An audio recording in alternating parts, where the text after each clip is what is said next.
so right as to be with you. When I'm with you, I always say you're everything. And as time goes by, floating like a bird, am I. Even songbirds I know I'll say you're everything. Oh, days are so much fun for those who know that it'll love our lives again. And as we go, dancing through the sun in love, and as time goes by, floating like a bird, and I, even songbirds I know I'll say you're everything.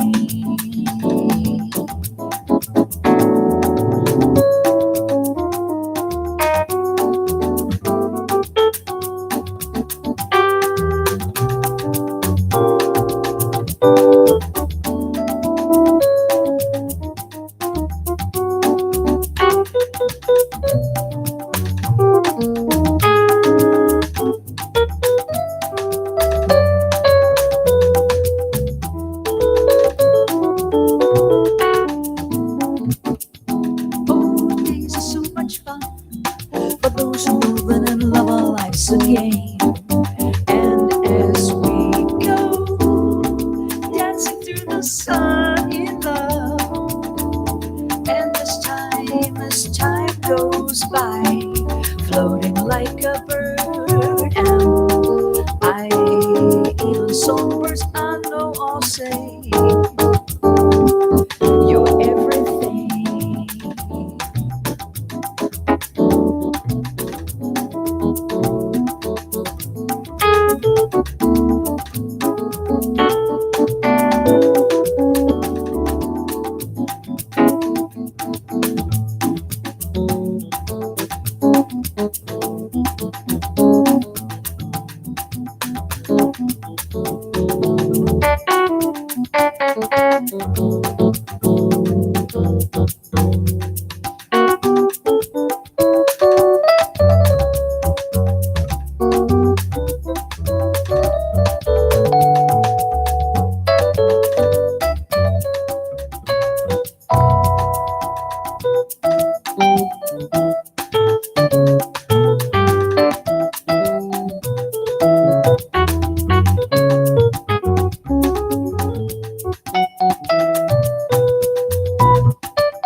Icy moments of history,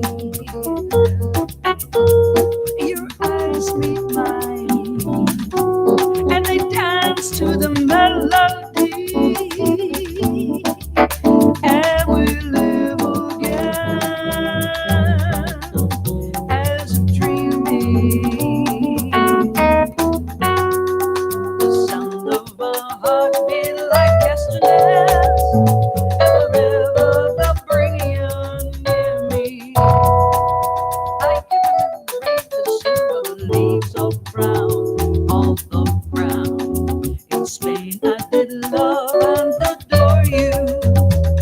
The nights and the songs were our joy each day, and the nights were the heat of yearning. I can recall the desire, every reverie is on fire, and I get a picture all of yesterday. Just today, I can say I get here, and I'm here to say His way again.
There is a space in my heart where I find the truth. I find me in you, a truth beyond what you may see now. But when we are one, we bring more good about. No matter who or what you call yourself or where you come from, yeah. There is a place in this world with open arms right now. Welcome to love, welcome to peace, welcome to our community. And be who you are and let your light shine. We're so much more when we unite. You are welcome here. You are welcome here. See with new eyes, allow and unfold. Embrace and let go. Trust the flow. There's a freedom in love when you follow your heart. Together we are stronger than we could ever be apart. No matter who or what you call yourself or where you come from, yeah. There is a place in this world with open arms right now. Welcome to love and welcome to peace. Welcome to our community. And be who you are and let your light shine. We're so much more when we unite. You are welcome here, and you are welcome here. And breathe in and out. Slowly feel all that's around you, and all that you feel, and all that you know. Let it go. Welcome to love, welcome to peace, welcome to our community. And be who you are and let your light shine. We're so much more when we unite. Yeah, when we unite. Oh, oh, oh, when we unite. Yeah, yeah, when we unite. Oh, yeah, yeah, yeah. You are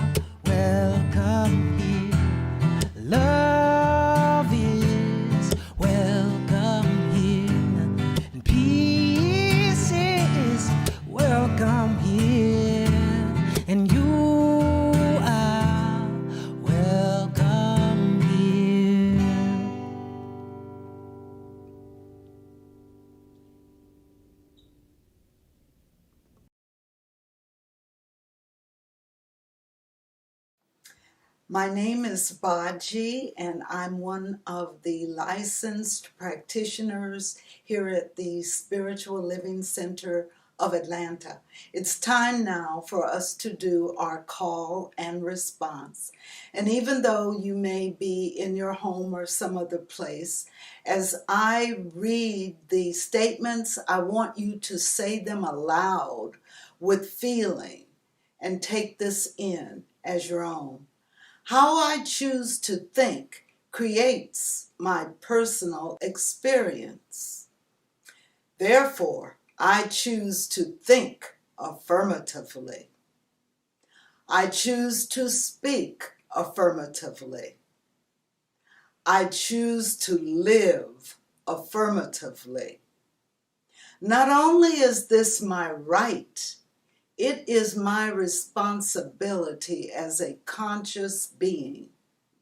I allow myself to be guided, used, and available for the reawakening of everyone's magnificence.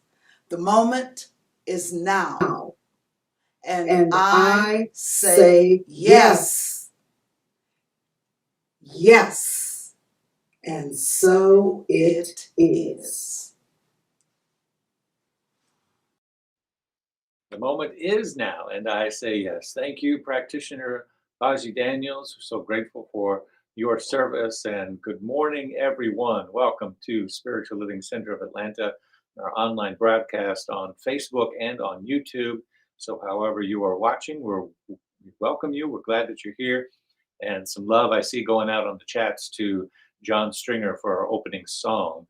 Please check out his music. He wrote that just for SLCA, and we play it every week. And yeah, we love that song too. In fact, in our You Belong class, we're playing it every night as part of our opening as well. So welcome again into this atmosphere of love and inclusion. It's Valentine's Day, so we hope that you feel the love from our heart to yours. To many of you who are watching from some places that maybe have some snow or some ice or some extremely chilly temperatures across the country. So feel the love and the warmth that we are generating together right now as a spiritual community, because you are the object of Spirit's adoration. You are the manifestation of love itself. So take a breath and make yourself open and available to that as we do what we do together this morning. Let me, before I keep preaching there, let me move on into the announcements. We want to let you know all the ways you can connect to everything that's happening here. First and foremost, our giving and our circulation. Speaking of love, what we give to our center is an act of love. It's an act of appreciation and generosity that comes from the infinite wellspring that is within us. And we say, I have this to share, to circulate into the universe. A prosperous consciousness doesn't spend money, it circulates money, because everything that you give out returns to you, multiplied, pressed down abundantly in multiple ways. So we are grateful for all of you who choose to make SLCA part of your circulation, your tithing, your energy of giving and receiving in the universe. If you want to level that up today or participate in that today, it's very easy to do. Text to give is the way to do that. You see the number there on your screen, and we'll make it available a little bit later on in the service as well. And our webpage has all of the other ways to give through PayPal and or the old-fashioned way of writing out a check and putting it in the mail. We love that too. We love opening the mail. So check it all out at slca.com/donations. And thank you again for all of you who contribute on a regular basis. We will do our affirmation for grateful giving a little bit later on in the service. We want you to know we have a wonderful women's group here, Women in Truth. And on February 21st is their next meeting, and they have special guest Doris Shannon. She's a member of our community and will be the facilitator for that guest teacher for that women gathering. So check that out. Register via our website and the Breeze link that you find in our newsletter on Facebook or in the chat this morning. That's Women in Truth, February 21st, with guest teacher presenter Doris Shannon. We have a lunch and learn coming up on the 23rd of February, and this is going to be a special 2-hour lunch and learn with practitioner and ministerial student Jean Bell, and she is going to be focusing on spiritual mind treatment. So it's a great way to refresh, brush up what we know, take it a little bit deeper, maybe ask some questions. The art of affirmative prayer, and learning how to do it with passion and conviction. So Jean Bell will be doing that on February 23rd. That's 11:30 Eastern Time, 2 hours instead of our normal 1 hour lunch and learn, 11:30 to 1:30 in the afternoon. Then on a Wednesday, February 24th, we have our Say Their Names service. We started this last year, really in response to an anniversary that had come and gone, and it had slipped my awareness. And I wanted to be more mindful about lifting up the names of Black and brown bodies who have lost their life to police violence and to racial division in our country. And so we have created a service in which we speak their names, we say their names, we lift them up, and we put in front of us a remembrance of what is ours to do. So that will be a special service, 1 hour starting at 6 o'clock Eastern on Wednesday, the 24th. That will be followed by our normal Wednesday gathering at 7 p.m. So we invite you to stay for that as well. And then finally, we have a class coming up in March. We want to let you know about it now so you can make plans to attend. This class is going to be facilitated by Jen Moore, who is a race and feminist educator that I've worked with in the past from Oregon. And we're bringing her in to be the facilitator of this class. It's her work called Unpacking Whiteness, Seeing Race. Unpacking Whiteness, Seeing Race. Now, as the name would indicate, this class is primarily for white folks, though not exclusively. If you are drawn to this and you want to understand the dynamics of whiteness and how it works in our consciousness, because we're all affected by it, please feel free to go ahead and register. And it is primarily for white folks to come together and do a deep dive on that work, an excavation of your own consciousness, so that you can see with more inclusive eyes and live from a more decolonized state of awareness that is your authentic nature. That is uniquely work that white folks have to do. So I'm so grateful for Jen Moore and her background and education and expertise in bringing this course with us. So please check out the description, and we'll be letting you know about that for the next several weeks so that you can make plans to do that. That's all the announcements today. I just want you to take a deep breath and once again feel the love of the universe surrounding you this day and every day from all of us at Spiritual Living Center of Atlanta. Know that you are loved, you are welcome here, you belong. If you're sharing something about our service today, be sure to use that hashtag SLCA and hashtag you belong as you're sharing and telling people about us. Good morning, welcome. Let's have a great day together. Hello, SLCA. I would like to share a poem about love and the love that found me. I would also like to pay homage to our ancestors, our civil rights leaders. Happy Black History Month. I would also like to thank God for using me as an instrument of unconditional love. I also like to thank each and every one of you for celebrating Valentine's Day. Let's allow Valentine's Day, or Love Day, to be 365 days a year, expressing the unconditional agape love. This poem was created at a time when I was searching for that love, and the love of God found me. For more information about this poem and about the experiences I've had, please join me and us, SLCA, as a community March 20th, live on the drive. My love and prayer for all humanity is love is a miracle temple.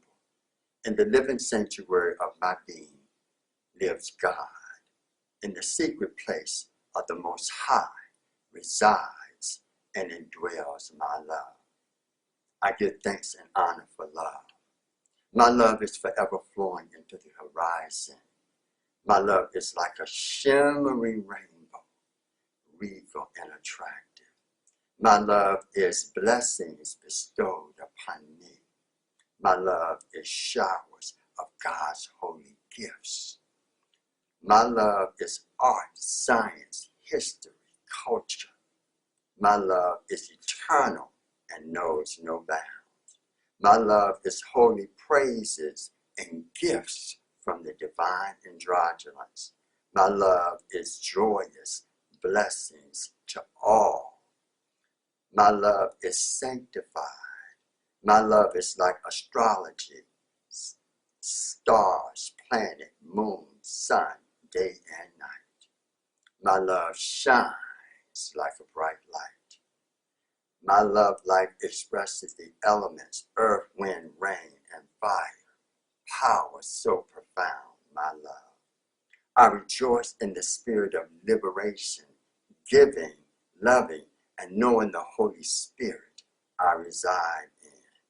My love is expressed in every living thing. My love is power, anointed in the love of God. My love heals everyone who gathers together in my presence. My love is a song of love, a prayer of love, a dance of love, a celebration of love. My love is you. My love is me. My love is a blessing to all and knows all. My love masters the universe. Every living thing responds to my love with thanksgiving. My love is joyous and happy. My love returns again and again. My love fills and floods my being with ecstasy. My love is truth and trust. My love pours out like a shower, shimmering, wind, rain, sunny, hot, pulsating, vibrating, tingling. My love is a song of rejoicing and praises. My love forgives and sets me free. My love is wisdom and intelligence. My love embraces all God's creations. Love forgives and releases all past events that no longer serve me. Love is a motivating power that rules and super rules all things. Love, God's love, knows no pain, suffering, no war. Love knows we are all gathered together and created in the image and likeness of God. Love is never a trial test nor a temptation. My love is a prayer, dreaming in metaphors. My love is ageless, timeless, alive. I thank you, O Heavenly Father, Mother God. All is love. My love, I found you. My love, I release you into the universe. Love masters all things. I release this prayer upon the law and know that it will do its perfect work and do its perfect will in the consciousness of all humanity. And so it is, and so I let it be. Amen. Please join me as I do a spiritual mind treatment, also known as an affirmative prayer. As I speak these words in the first person, I invite you to accept whatever resonates with you. So if you want, close your eyes and join me in knowing this, that there is only one power, one mind, one source and substance that is back of all creation. I know that this power, this presence, this life, this mind is mine right here and now. I know that I am filled and surrounded by its power and its presence. And I revel in that, and I meditate on that, knowing that I am indeed not separated in any way, but always one with it. So therefore I know and I declare here and now a greater expression of all the Spirit's verities, a greater expression of its love, its peace, its joy, its overflowing and unfailing abundance, a greater expression of the divine I am within me. And I give thanks for the Spiritual Living Center of Atlanta. I give thanks for everything that goes on here, for our beloved minister, Reverend Dr. David Alexander, for all of the staff ministers, practitioners, the staff, the board of trustees, and our beloved members. I give thanks, for I know great work indeed takes place here. And with a heart filled with gratitude, I release this spiritual mind treatment into the universal law. For I know that there's a power and presence that's within me that hears me and hears me always. I know that it is done, and so it is.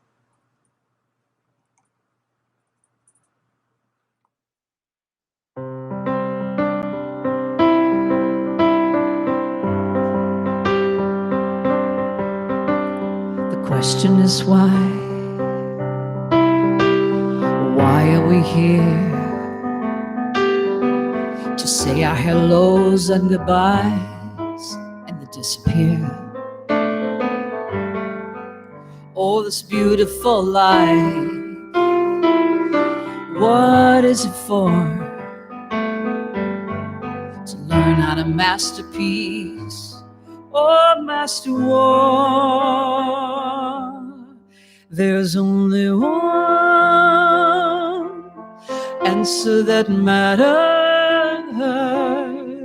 even if your heart has been shattered. Whatever you want, whatever you are after, love is still the answer. Love is still the answer. Love, love,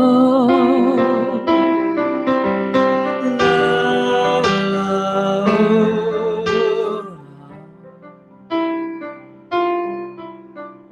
We all make mistakes. No, we're not perfect yet. Maybe God made us all from an accident. And the question that sits on everyone's lips is, why should we pick ourselves up and start over again? There's only one answer that matters, even if your heart, oh, your heart has been shattered. Whatever you want, whatever you are after, love is still the answer.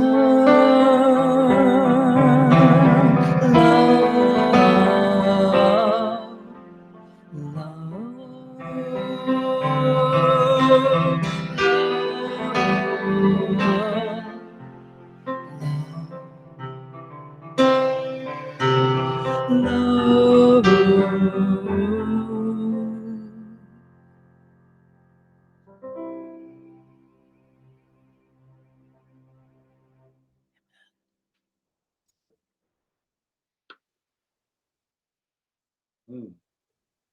Thank you, Penelope Williams.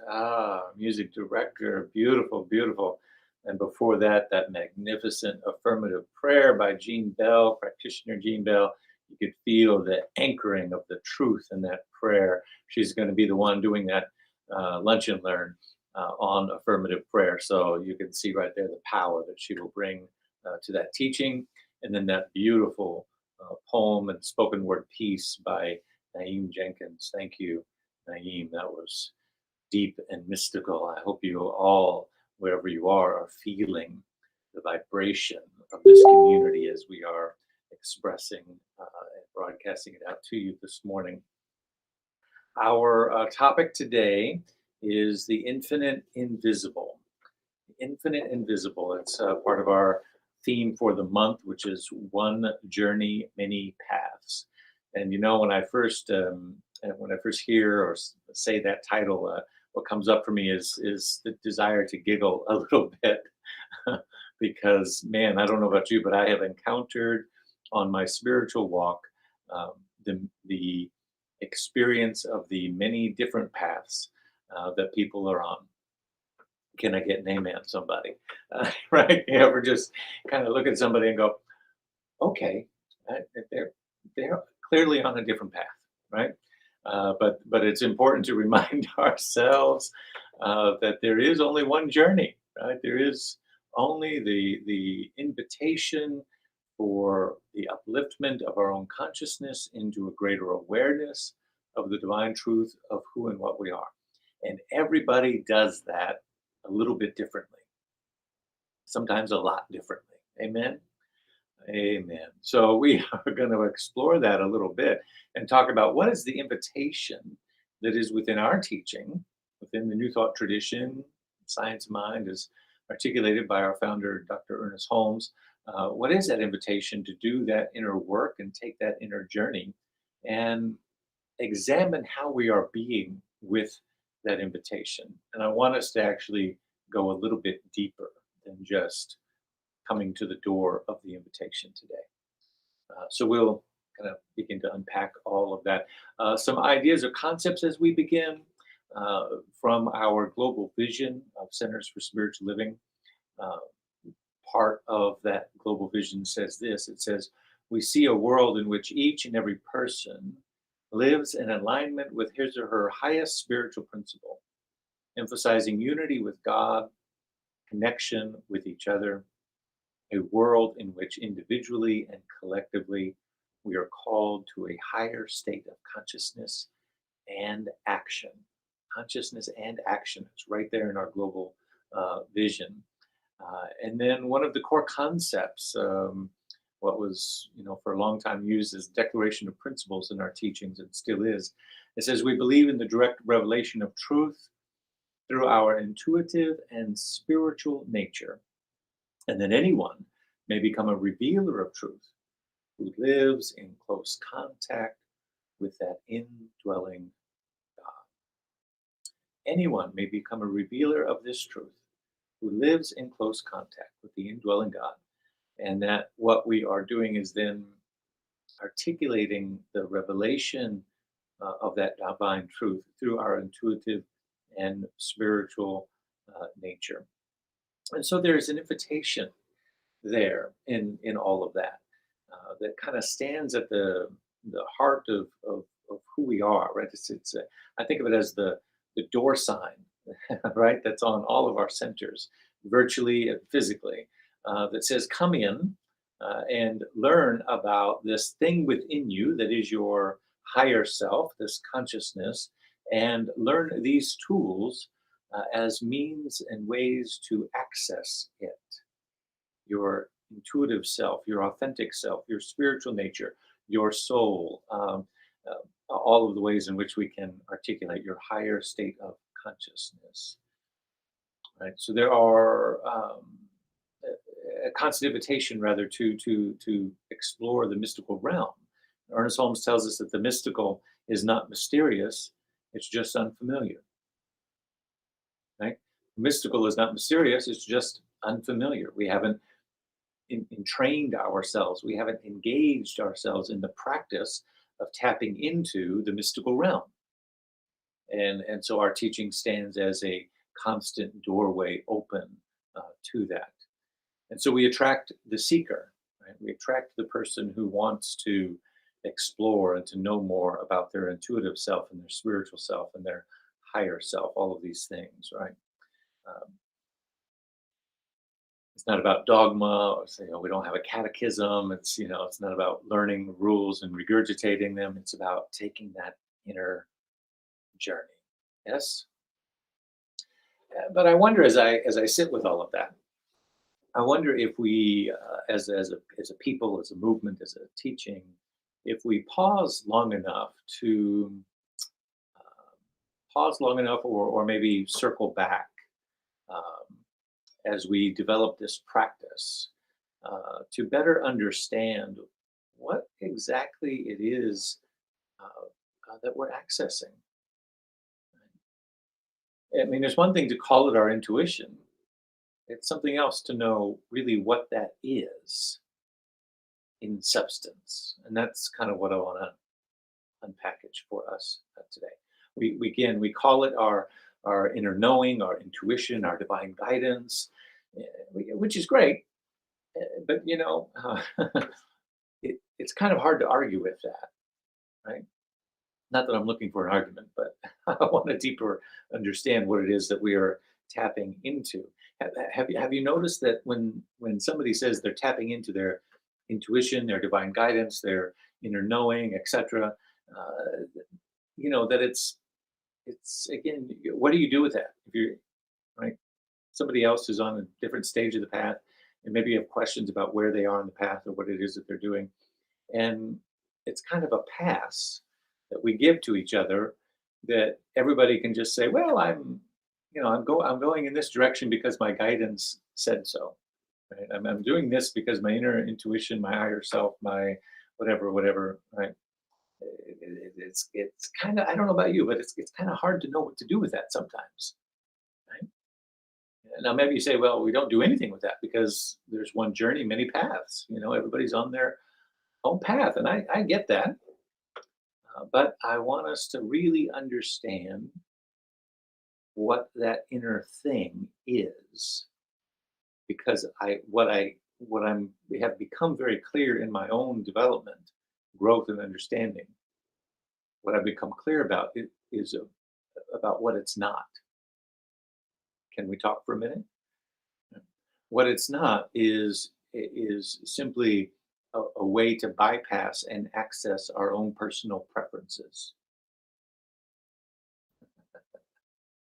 Woo! I don't know if any of you can relate to what I'm saying right here. I don't know if you've ever experienced somebody using intuition as a cover, come on, for their own personal preference. Right? And the dynamic that we have set up in the respect of everybody being on their own path, it's kind of hard, to maneuver around that. Somebody could just say, well, it's my intuition, my guidance. Let me see if I can make it more clear to you. There were a whole lot of people who said that Spirit had told them some things about our former president and about the election. There were a whole lot of people with a whole lot of followers in big buildings, in big evangelical churches who called it their prophecy, called it their Spirit speaking to them, called it all of these things. And it wasn't any of those things. I don't know if you've ever had it happen to you personally, but I'm going to tell on myself a little bit. I once had somebody approach me, female, when I was single many years ago. And she approached me and she told me that God had told her some things about the future nature of our relationship. I can't believe I'm telling this story, but and I just had to look at her and I said, God told you. Well, that's funny because I've been talking to God all day and she ain't mentioned a dang thing. Right? See, sometimes we use this idea that we're speaking, that we're speaking from my intuition told me my spiritual guidance is da da da. And what we're really doing is simply saying what our personal preference is. We're articulating what we want rather than what spirit might want for us. You see, there was my own little personal story of this young woman, but there was a pastor, and I used to watch this clip a lot because he was a pastor of an evangelical church, and he had become a widow, and but he was young, and so he was going to start dating again, and so he was telling his congregation, because there was some stuff going on. They said all the single women in the congregation were showing up to his classes and to Wednesday Bible study and sitting in the front row and all dressed up and all of this stuff, and they were all saying that spirit had told them this, that, or the other. And it was just a short clip of him talking about this. And he said, now God can't be talking to that many people about the same thing and not tell me anything about it. Right? So I could really relate when I came across that clip back in my single days. But let me move on and say this. I hope you understand what I'm saying. When we don't stop to understand what it is that we are accessing through spiritual practice, it becomes easy and tempting and certainly dangerous to have intuition be a cover for our personal preferences. And why wouldn't it? If our spirituality is telling us that by becoming more spiritually aware, we can get the life that we want. You see. So we have to go a little bit deeper in the teachings to understand that it's really about the life that God wants for us, not the life that we want from an individualistic or egoic or set of personal preferences. You see. Life can be confusing when we get on the spiritual practice train, right? We get on the train of spiritual practice. We say, okay, I'm going to take these classes. I'm going to learn about prayer and meditation and stopping and listening and opening up and all this stuff. And so we get on that train, but then we get off at the intersection of personal development and enlightenment. And we think that enlightenment, having this greater self-awareness is the shiz, right? We think it's the bomb. We think, okay, this is what it's about. Now that I'm enlightened, now I can articulate what it is that I really want. I want this house, and I want this car, and I want this person in my life, and I want these things, and I can get to have all this stuff, right? But here's the things, beloved. Enlightenment is the booby prize of spiritual practice. Enlightenment's the booby prize. It's not about enlightenment. And sometimes I think that the New Thought train stopped at the intersection of personal development and enlightenment and let everybody off and said, thank you for traveling, right? But that stop isn't nothing but a tourist trap. And it's okay. It's okay to visit there, right? Go ahead, go through the marketplace and buy your trinkets and get your prayer beads and get your spiritual stuff to hang on the wall and get all your stuff. Get it. Go ahead. It's better than buying home decor at Walmart. So go ahead and get your stuff. It's okay. But get back on the train because the train's real destination. Can we talk here? The train's real destination is the emancipation station. The train's real destination is the liberation of all people and all things. The real destination, right there in the words of our founder, Ernest Holmes, that the ultimate goal of life is to be emancipated from discord of every nature, and that goal is sure to be attained by all. Come on, somebody. And so it's not enough to just say, oh, look, I am self-aware. Oh, good. I'm glad you're self-aware. See, if you were so self-aware, you wouldn't be talking about it all the time.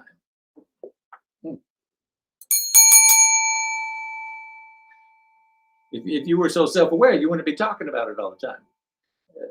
Self-aware people actually spend all of their time applying their self-awareness to serving humanity, to making the world a better place, to the emancipation and liberation of all people and all things, because that is the insight that their self-awareness brought them to.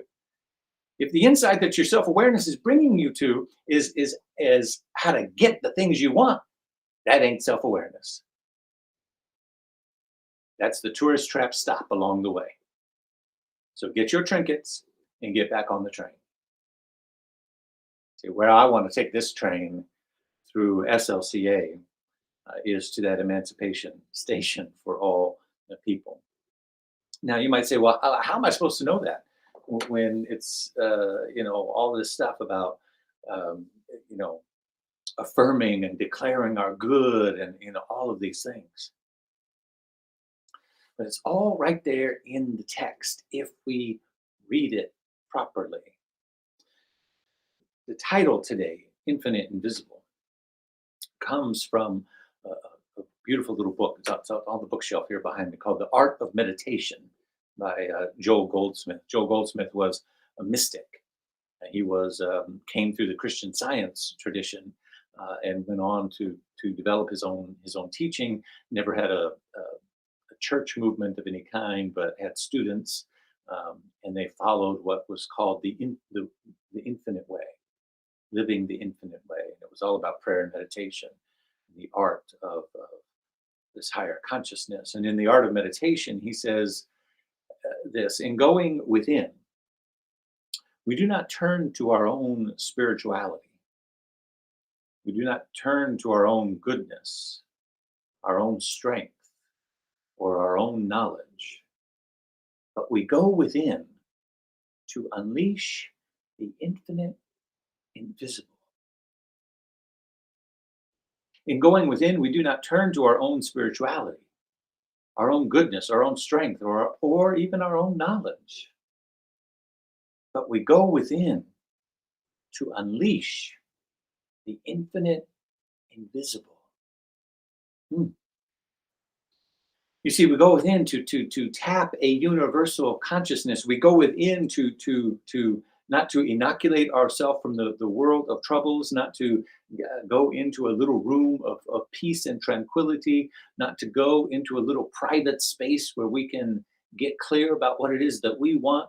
When we're going within, we are going in down the well, and we're tapping the one river that connects with all life. We're tapping, in other words, we're tapping something that's universal, not personal. Well, that's the part I want you to get. Your spiritual practice dials you in to a vibration, an essence, a frequency that, yes, is about your own truth, your own wholeness, your own emancipation, your own freedom. And yes, that has an impact on your life and your things and your people and your calling and all of that. Yes. But the thing that you're tapping into is not personal. Your job is to draw it up and apply it to your life.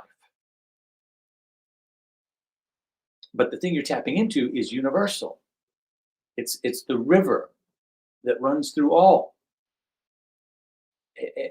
And so applying it to your individual life is really just the beginning. It's child's play of mystical understanding. Jesus is at the well, and his disciples have gone off to get food, and the Samaritan woman comes, and he says, "Will you give me some water?" She says, "But you're a Jew and I'm a Samaritan. Why would I give you water? And where is your ladle to even draw and to drink from?" Everybody would have carried their own personal ladle to drink from. Well, where is yours? Why would I give you? She's speaking from a cultural mindset, us and them, this and that, the boundaries that the world has created. And what is his response? His response is, "Oh, if you would drink the water that I am offering you, you would never thirst again."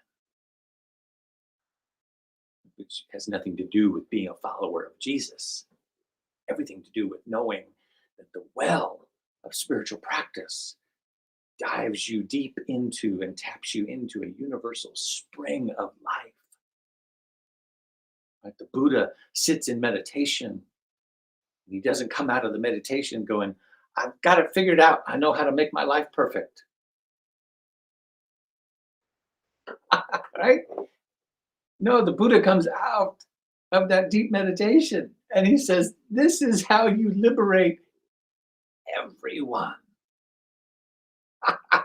Right? This is how you liberate all of humanity. Because what he tapped into was universal, not personal. What he tapped into was meant for all people, for all beings. Moses says, I didn't bring you to that mountain, I brought you to this mountain. To this mountain, this invitation where all people are gathered. Oh, talk to me, somebody. And so we are here to unleash the infinite invisible, which is to ride the stream of consciousness that connects us with all things and all people. Now you say, well, how do I draw that up and apply it to my life? How do I know, what's good for me? How do I know if something is in my highest and best? How do I know if it is my intuition speaking? How do I know if it's... In Holmes, in the Science Mind textbook, says anything that will enable us to express greater life, greater happiness, greater power, so long as it does not harm anyone, must be the will of God for us. Anything that enables us to express greater life, greater happiness, greater power, so long as it does not harm anyone, must be the will of God for us. And so what often we are drawing up and wanting to apply is that universal goodness, that universal wholeness, that universal energy of liberation and emancipation. We can apply it at the personal level, but what we're really tasting is the waters of emancipation for all people and all things. Are you following what I'm saying? And what causes us to go to the well in the first place, and here's where I really want to bring it home here today. What causes us to go to the well in the first place, to seek out that mystical side of life, to seek out that energy, that essence, that vibration of wholeness, is because that the world of effects has left us wanting. Right? The world of effects hasn't delivered to us the promise of that which something inside of our soul knows is possible, knows is real, even though the world of effects doesn't demonstrate it, doesn't show it, doesn't have any evidence of it. The world doesn't give us justice. The world gives us acquittals of people who have clearly done wrong. The world gives us subjugation of people due to the color of their skin. The world gives us white privilege and people getting off if they've got the right money and the right connections. And the world gives us all kinds of things, right, that don't match up, don't align with something inside of us that says, there is more to this thing. And we want that. And so we develop spiritual practice so that we can access it. Because no matter how much the world fails us, no matter how much the world fails to deliver the promise of what's possible, the soul keeps calling us home. It's like a divining rod to the water that is underneath the surface. The divining rod will keep pointing to the water because it's in us and it knows its way home. Ralph Waldo Emerson said it like this. He said, we live in secession, in division, in parts, in particles. We live in secession, division, parts, and particles. Meantime, within man is the soul of the whole, the wise silence, the universal beauty, to which every part and particle is related, the eternal one. And this deep power in which we exist and whose beatitude is all accessible to us is not only self-sufficing and perfect in every hour, but the act of seeing and the thing seen, the seer and the spectacle, the subject and the object are one. We live in succession and division in parts and particles. Meantime, within man, within humanity, there is the soul of the whole, the wise silence, the universal beauty, to which every part and particle is inter and equally related. And this deep power which we exist and whose beatitude in which we exist, right? We exist in it, and whose beatitude is all accessible to us, is not only self-sufficing and perfect in every hour, but the act of seeing and things seen, the seer and the spectacle, the subject and the object are one. So there's something within us that is a universal longing for becoming, a universal longing to come home, a universal longing to connect with that universal thing, especially when the world of effects fails to deliver the promise of what is possible. Ernest Holmes says, the doorway of the absolute stands open at the center of our intuitive perception. The doorway of the absolute stands open at the center of our intuitive perception. And so what that means is that you and I are responsible for not only developing the capacity to access that universal absolute, but then articulating it through our perceptions. And so if what we are articulating is only our personal desires, only our personal wishes, only our personal dreams and passions, then we're not actually articulating the universal thing. Now, how do I know if it's my intuition or not? Well, I don't know. Does it help liberate all of people on the planet? Does it help move you beyond your comfort zone? Or is it simply you getting more of what you want and making life more comfortable? That would be the first step in distinguishing the difference. And so often our biggest obstacle to our own soul's awakening is the little self-identification of the ego that we have and its relationship to our soul, because it has to come through that doorway. And often our ego stands there and says, well, is this for me? Right? Is this what I want? Does this help me feel loved and appreciated and comfortable and seen and known and liked and popular and wealthy and successful and happy and set for life and no worries, because that's what the ego wants. But your soul wants you free. Your soul wants you to reach for the universal. Your soul wants you to reach for that thing and that energy which will break the barriers of all of your comforts that are holding you back, so that you can be a shining light for all of the world to see as you stand in the beauty and the glory of God that is you. Oof. And so, my friends, the reason we do this soul work, tap into this infinite invisible, is not to inoculate ourselves from the pain of the world, but rather to feel fully that pain of the world, and then to respond to it with, here's what I can do. Here's what I can do. It is not our spiritual practice, accessing the your meditation, your affirmation, your affirmative prayer. All of these things are not so that you can check out when the world doesn't show up the way that you want it to show up. Right? To check out from reality, the worldly pain and separation, because that separation, that desire to check out and separate, is the same consciousness that created the pain in the first place. Whew. Right?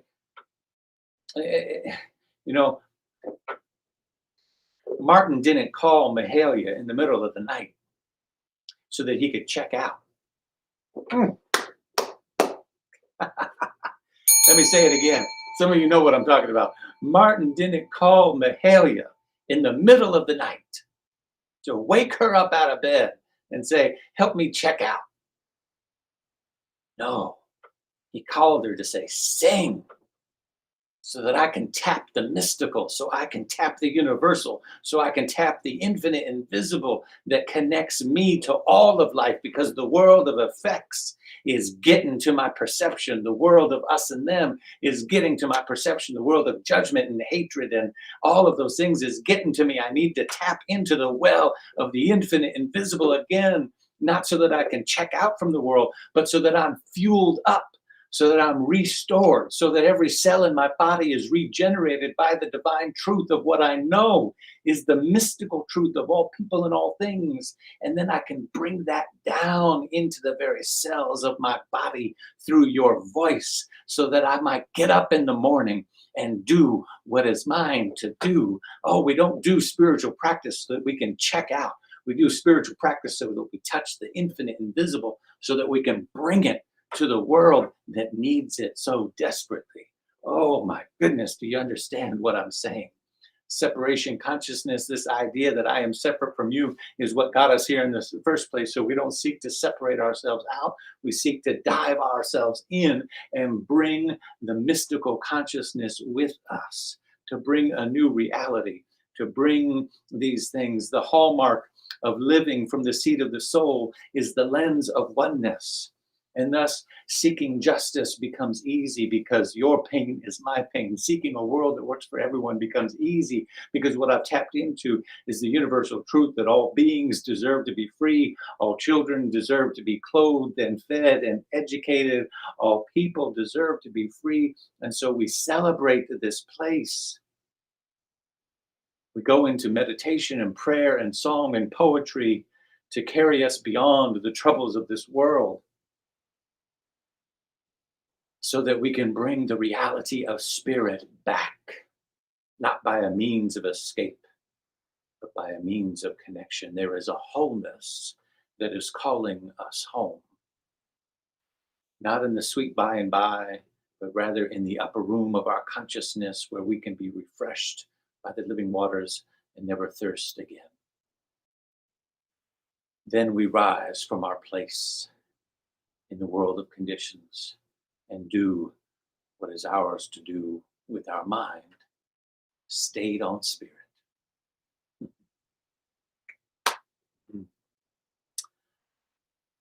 I picked a passage from Howard Thurman to close today. I hope it still connects, because I went to some places there, but I think it will. It says, God is seeking me. This comes from a collection of meditations called Meditations from the Heart by Howard Thurman.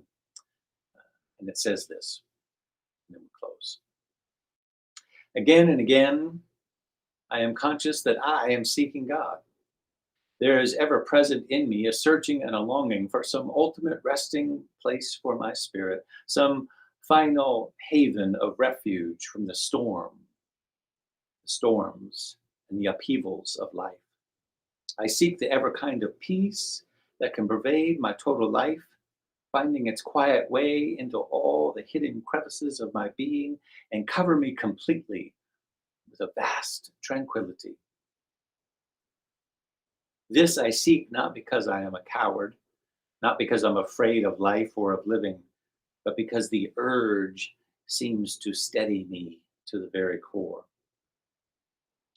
With sustained excitement, I recall in my own urgency what I had forgotten. God is seeking me. Blessed remembrance, God is seeking me.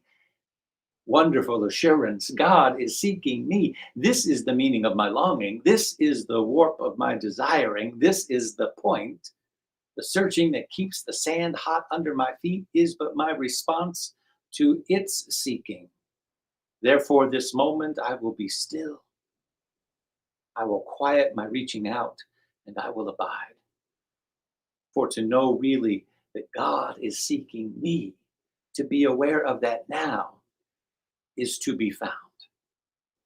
Then, as if by a miracle, God becomes the answer to my need.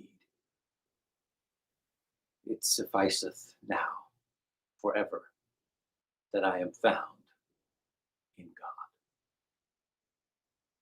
So let us find ourselves in that infinite invisible. Let us be the portals through which it reaches the planet, humanity, our communities, and let us know that as we make ourselves available to that work, all things in right order come into our being, our life of prosperity, health, and wholeness, not because we seek those things out first, but because we seek to be a vessel through which the allness of God flows. And therefore, the result, the byproduct, is the upliftment of all boats that rise with the tide. This is our work. This is our prayer this day. Thank you, beloveds. Thank you for being a part of this community in this day. Know that you are loved and know that you belong. Peace and blessings.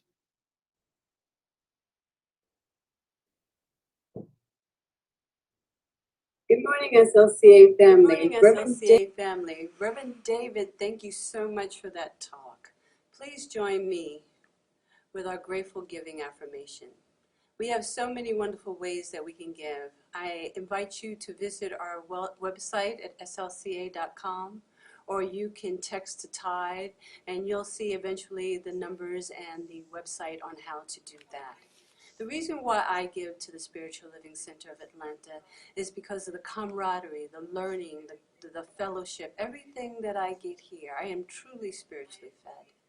I am buoyed up so that I can face the rest of the week with a smile. And I invite you, if you haven't, to become a pledger, become a contributing member. This is the way our center sustains itself so that we can fulfill our mission for a world that truly works for everyone.